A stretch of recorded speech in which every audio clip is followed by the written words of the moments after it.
Welcome back, everyone, to OpenLine. Talking about the workplace, talking about creating diversity in the workplace and what we can learn from the recent labor shortage. We have with us Sharon Smith-Akinsanya. She's joining us via Zoom all the way from Minneapolis. So I'm glad you're with us. You've been on all kinds of national shows, and it's a good conversation. We have several calls based on the first part of the conversation. So let's go to Mike. Hello, Mike. Hey, good evening, Ben, and good evening to Miss Sonia, I believe. It's Sharon. My reason for calling today is when you look at as far as our ability to learn in America, our public school systems have failed. Private school systems have done well, and that small minority of people who are the 1%ers, 2%ers, they're doing great. And a lot of people are happy with those, that small percentage doing great and successful in America.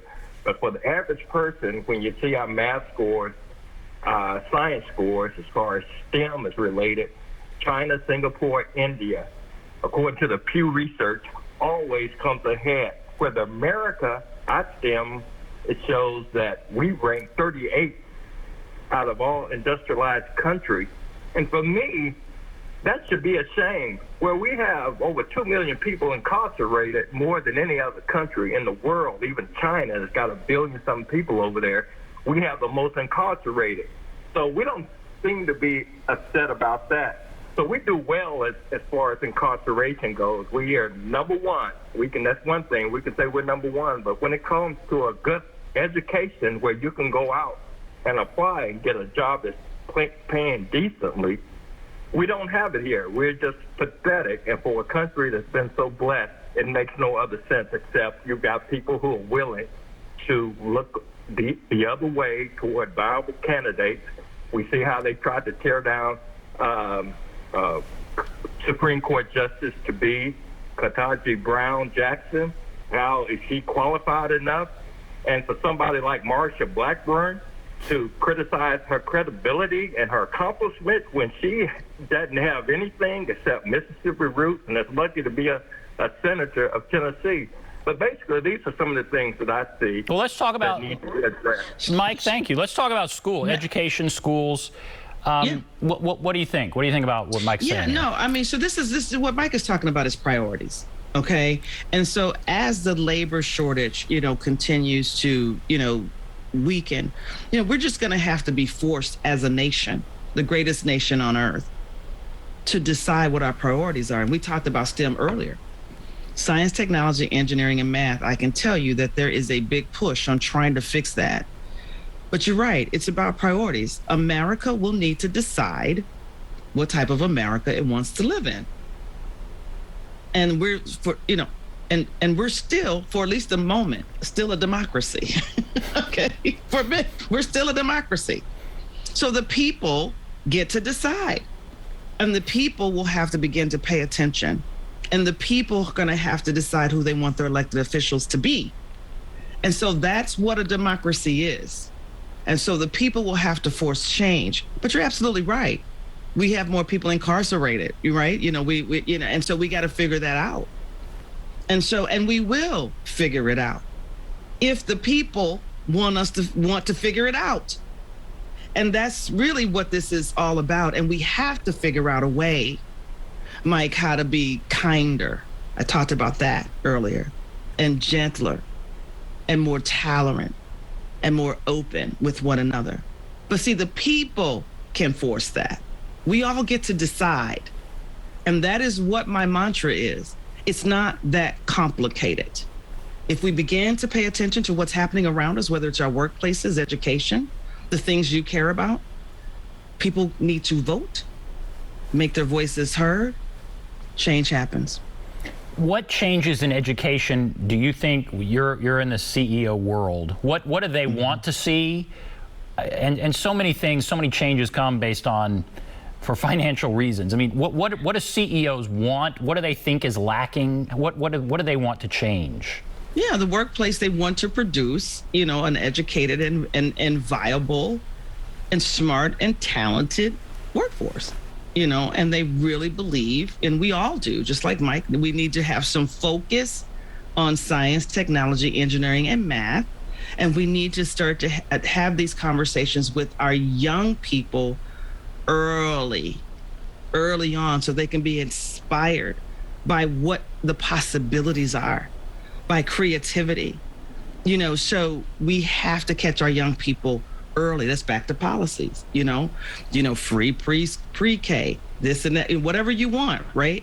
We have got to decide what type of workforce we want, what type of children we want to grow. Once we decide that, we force the policymakers and the people that have the power to make change. They will make the change. But yes, obviously CEOs and the corporations are like, we need a viable workforce. And so they're forcing and leaning on the states, right, to do a better job to produce that, or they move to another state. Right. Let's go to Terry. Hello, Terry. Hi. Go right ahead. Okay. I work in the school system. I'm a substitute.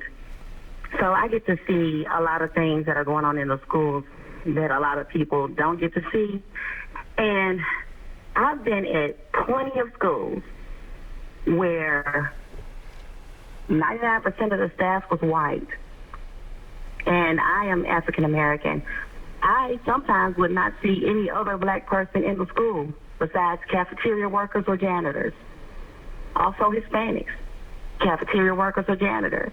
And I was speaking with a friend about that, and I am talking about MNPS. Like, how is this possible that in 2022, I can barely find anybody in some of these schools that are teaching? The population may be diverse of the students, but not the staff. You would be hard pressed to go to a school that is predominantly black and find a all black staff. There's white teachers that can get into the black schools, but it's hard for the black teachers to get in at the white schools. I've heard the teachers say it over and over again. You have to know somebody to get in, or it's just not happening. And that right there needs to be investigated. If you really want to ask me, that needs to be investigated. You can't hide the numbers. They are there. All right, let's talk about that. Terry, thank you. No, representation matters. Studies show that when black students and other students of color have teachers who look like them, they do better. From a cultural perspective, we know that. I am back to what I said earlier, Ben. School districts, school boards, parents, community must decide what they want their schools to look like. Make the demands and figure this out. It must be a priority or it won't happen.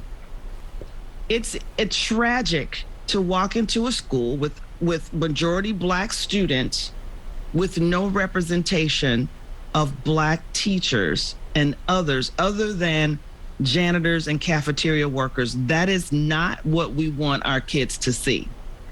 There's nothing wrong with being a janitor or cafeteria worker, but you also need to see deans, professors, principals, and all of these other opportunities. If we care about our children, we will do what's best, and they know what's best. But parents, get off the sidelines. Community, get off the sidelines.